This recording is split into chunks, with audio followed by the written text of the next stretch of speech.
ইসলামী লড়াই একা জামাত ইসলামী নয়, এদেশের বেশিরভাগ মানুষ আজকে জামাত ইসলামীর এই লড়াইয়ে অংশগ্রহণ করেছে এবং জাতির সামনে দায়িত্বহীনভাবে এই ঘোষণা দিয়েছে, জামাত ইসলামী রাষ্ট্র ক্ষমতায় গিয়ে রাষ্ট্রের যে আমূল পরিবর্তন হবে সেই পরিবর্তন দিয়ে জাতি দেখতে চায়।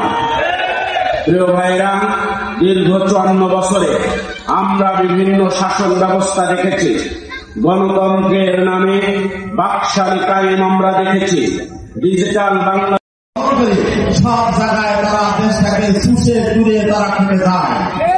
আমি আপনাদেরকে বলতে চাই, আগামী দিনের যে নির্বাচন, সেই নির্বাচন আপনারা কৃষি সমাজ যদি আপনাদের মাধ্যমে যদি আপনারা এই দেশটাকে উন্নত করতে চাই, তাহলে এই মধ্যস্বত্বভোগী যারা আছে তাদেরকে পরিহার করে সরাসরি আপনাদের সাথে সরকারের সাথে যোগাযোগ স্থাপন করে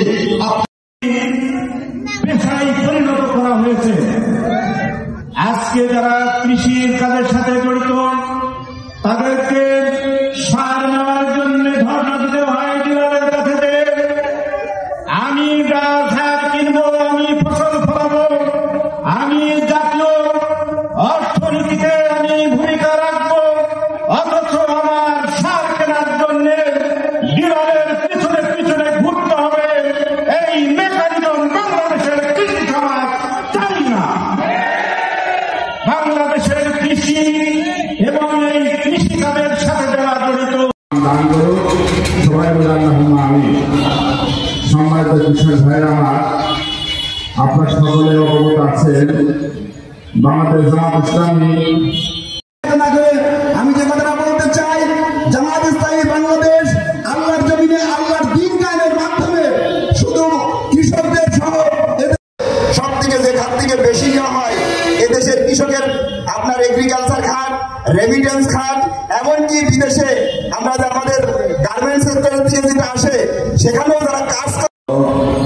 জেলা সেক্রেটারি সরকার কোটি কোটি টাকা কৃষি পণ্য বাজানো, সেইটা কিছু বলা যায় বিচার আর বাটপাড়া সেইটা করে ভক্ষণ করে, প্রকৃতি কৃষকের কাছে এটা যায় না বিচার করে।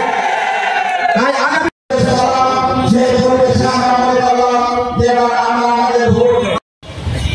আলহামদুলিল্লাহ, আলহামদুলিল্লাহি রাব্বিল আলামিন।